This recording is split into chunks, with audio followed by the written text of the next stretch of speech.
ಇಂದು ನಿರೂಪಣೆಯಲ್ಲಿ ನನ್ನೊಂದಿಗಿದ್ದಾರೆ ಪುಟ್ಟ ಮಕ್ಕಳಾದ ನಿಧಿ, ಸಬೂರಿ, ಶಿವಾನಿ.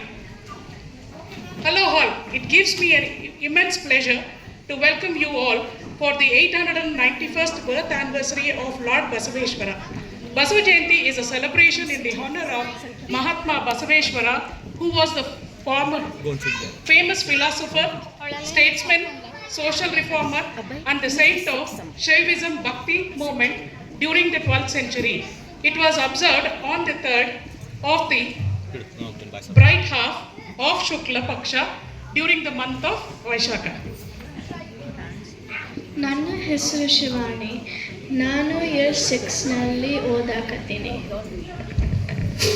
ನನ್ನ ಹೆಸರು ನಿಧಿ. ನಾನು 6ನೇ ತರಗತಿ. ನನ್ನ ಹೆಸರು ಸಬೂರಿ and I am studying in year 9. ಜ್ಯೋತಿಯ ಬೆಳಗಿಸುವುದರಿಂದ ಇಂದಿನ ಕಾರ್ಯಕ್ರಮವನ್ನು ಪ್ರಾರಂಭ ಮಾಡೋಣ. Now I would like to request Usha aunty and the EC team to come and light the candle for us, please.